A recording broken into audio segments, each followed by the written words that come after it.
सोमनाथ ज्योतिर्लिंग जो प्रथम ज्योतिर्लिंग है और गुजरात के वेरावल के पास अरब सागर के पास स्थित है। तो हम इस वीडियो में आपको दर्शन कराएंगे और बताएंगे कि यहाँ तक कैसे पहुँचे, यहाँ खाने पीने ठहरने की क्या क्या सुविधा होता है, कहाँ घूमना चाहिए आपको। तो इन सब के बीच तो यहाँ आने के लिए आप हवाई जहाज से आ सकते हैं, प्लेन से आ सकते हैं जो मुंबई से सीधा केसोड जुड़ा हुआ है। और सबसे प्रमुख साधन यहाँ आने का रेलवे है, जिसका प्रमुख पास का जो रेलवे स्टेशन है वो वेरावल है। आप सड़क मार्ग से भी यहाँ सीधा आ सकते हैं, लेकिन ट्रेन सबसे प्रमुख सुविधा है वेरावल जंक्शन से। इसकी दूरी केवल 7 किलोमीटर स्थित है। यहाँ पर आने के बाद आपको यहाँ से देख सकते हैं ये सोमनाथ का प्रांगण है, ये एक साइड मार्केट प्लेस है और यहाँ पर लाकर सुविधा आपको मिलेगा जहाँ पर आप हर एक सामान रख सकते हैं। ये प्रांगण है कि यहाँ पर ये जेट सिक्योरिटी में आता है, तो आपको कोई भी इलेक्ट्रॉनिक चीज़ें आप नहीं ले जा सकते और यहाँ पर सभी चीज़ें आपको जमा करना पड़ेगा बाहर में ही।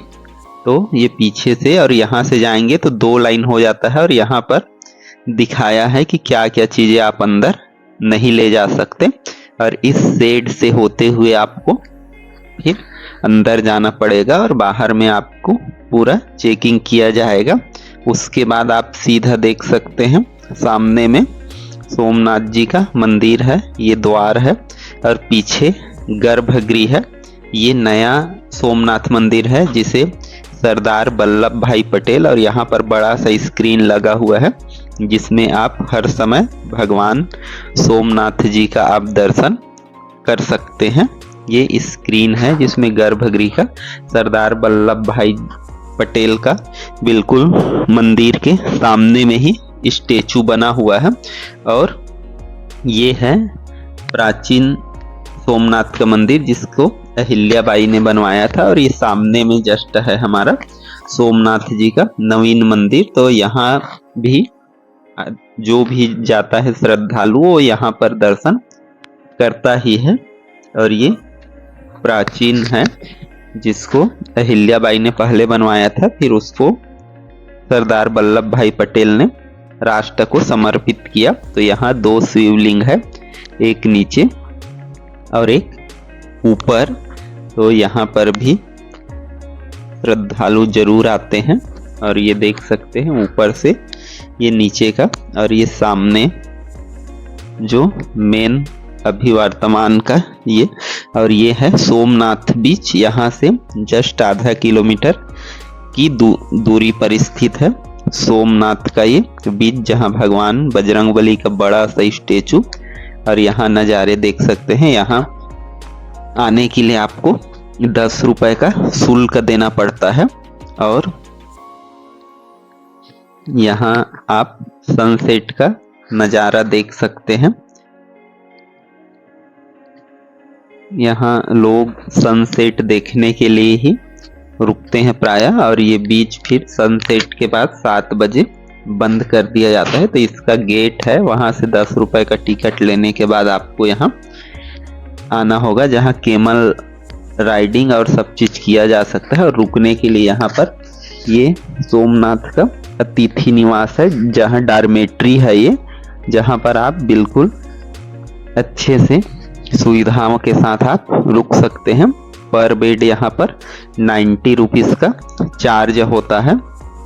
यहाँ पर आप ये डॉर्मेट्री है सोमनाथ का, वास्तव में अतिथि निवास बोल देते हैं लेकिन डॉर्मेट्री है। और यहाँ पर ये पीने का पानी का सुविधा मिलेगा आपको, बिल्कुल साफ सफाई का सुविधा मिलेगा। और यहाँ बेड देख सकते हैं, ये ऊपर और नीचे ऐसे बेड है, 20 बेड है, तो एक साइड 10 और दूसरे साइड 10। और ये बाथरूम वगैरह भी यहाँ का बिल्कुल साफ सुथरा मिलेगा।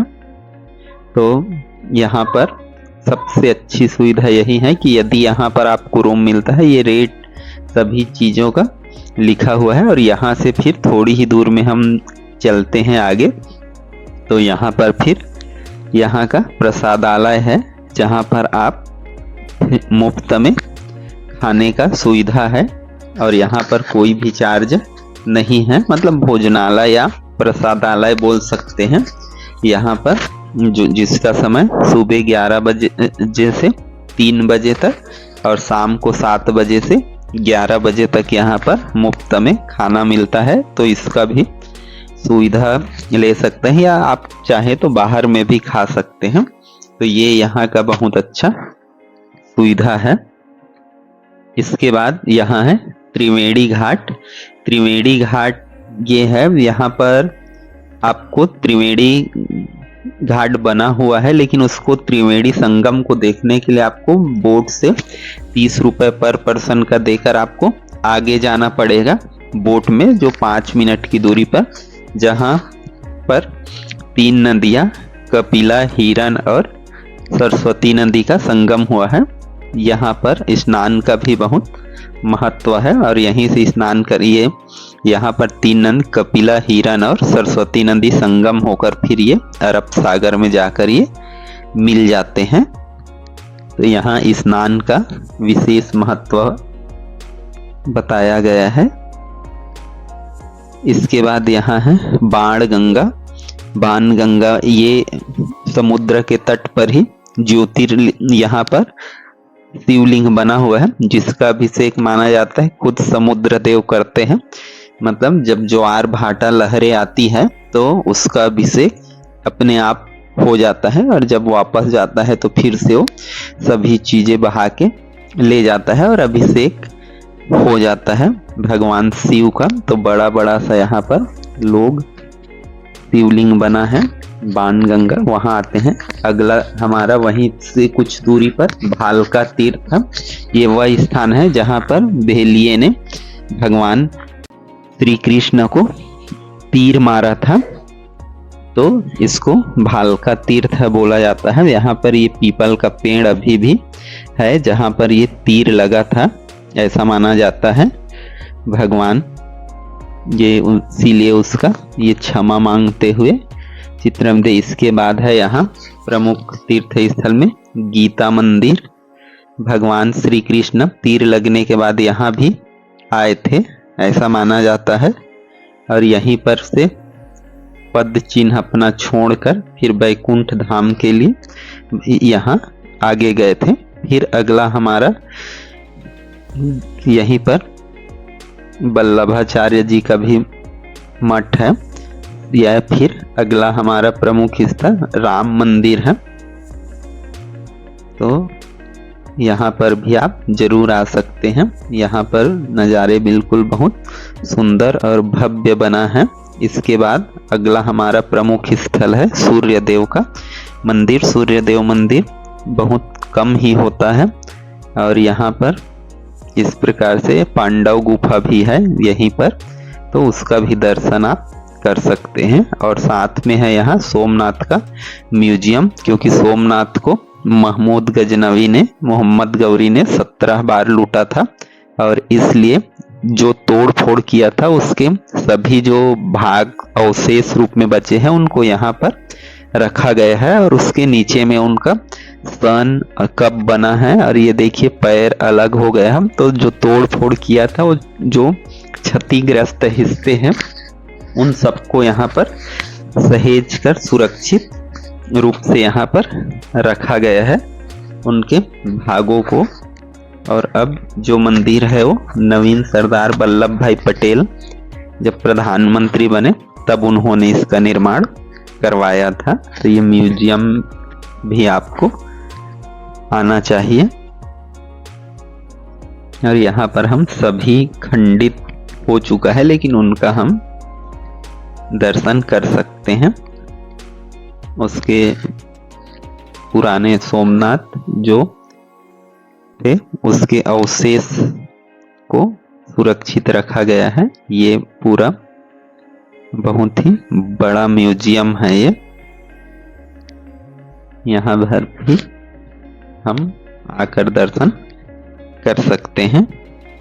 इसके बाद ये बाहर से जो समुद्र के साइड से ये इसका आप दर्शन कर सकते हैं कि यहाँ पर ध्वज बदला जा रहा है जैसे हर एक जगह द्वारिकाधीश में भी बदला जाता है, तो यहाँ पर भी ध्वज को बदला जाता है। और यहाँ पर भी भव्य कलश बना हुआ है सोमनाथ जी का, और इस मंदिर का निर्माण माना जाता है। इसके पीछे की उदंती है कि जब दक्ष प्रजापति ने चंद्रदेव को श्राप दिया था, तब उससे बचने के लिए भगवान चंद्रदेव ने इस मंदिर का निर्माण स्वयं किया था। तो ये मंदिर बहुत ही प्राचीन और सभी ज्योतिर्लिंगों में सबसे प्रथम स्थान है भगवान सोमनाथ जी का, और ये अरब सागर के बिल्कुल तट पर स्थित है। और भगवान सरदार वल्लभ भाई पटेल ने ही इसका जीर्णोद्धार, ये जो नया मंदिर है ये इसका करवाया है। तो वल्लभ भाई पटेल का भी इसलिए प्रांगण में उसका स्टेचू बना हुआ है, और इसमें यहाँ पर अरब सागर से बिल्कुल लगा हुआ उसके तट पर ये स्थित है। तो इसलिए ये प्रथम ज्योतिर्लिंग होने के कारण इसका खास महत्व है। और यहाँ से आपको विभिन्न बीचों का भी सुंदर सा नज़ारा आपको देखने को मिल जाएगा। तो यहाँ पर आपको ज़रूर आना चाहिए। यदि ये वीडियो आपको पसंद आया हो तो लाइक करें, चैनल को सब्सक्राइब करें। जय सोमनाथ।